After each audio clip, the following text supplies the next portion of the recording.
एक मशहूर डॉक्टर से मुलाकात। मैंने पूछा कि अच्छी सेहत का राज क्या है। कहने लगे बस बीमार ना पड़ो। मैंने कहा कि ये तो हमारे बस में नहीं है। हंसते हुए कहने लगे बिल्कुल है। मैंने कहा आप बताइए, मैं बिल्कुल अमल करूँगा।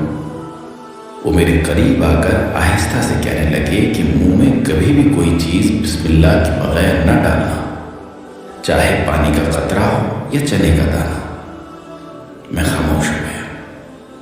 फिर कहने लगे कि अल्लाह ने कोई भी चीज़ बेमकसद और बिला वजह नहीं बनाई है।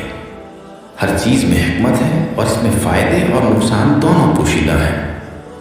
जब हम कोई भी चीज़ बिस्मिल्लाह पढ़कर मुंह में डालते हैं तो अल्लाह इसमें से नुकसान निकाल देता है। हमेशा बिस्मिल्लाह पढ़कर खाओ पियो और दिल में बार बार अल्लाह का शुक्र अदा करते रहो, कभी बीमार ना पड़ोगे।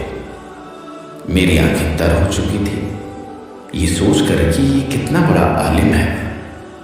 देर हो रही थी। मैं सलाम करके उठने लगा तो वो मेरा हाथ पकड़कर कहने लगे कि खाने के हवाले से आखिरी बात भी सुनते जाओ। मैं जी कहकर बैठ गया। कहने लगे अगर किसी के साथ बैठकर खाना खा रहे हो तो कभी भूल कर भी पहल ना किया करो। चाहे कितनी भी भूख लगी हो, पहले सामने वाले की प्लेट में डालो। जब तक वो अपने मुंह में लुक़मा ना रख ले तुम शुरू ना किया करो। मेरी हिम्मत नहीं हो रही थी कि इसका फ़ायदा पूछूं, लेकिन वो खुद ही बताने लगे तुम्हारे खाने का सदका अदा हो गया और साथ ही अल्लाह भी राज़ी हुआ कि तुमने पहले उसके बंदे का ख्याल किया। याद रखो, खाना जिस्म की और बिस्मिल्लाह रूह की ग़िज़ा है। अब बताओ तुम ऐसे खाने से बीमार पड़ सकते हो?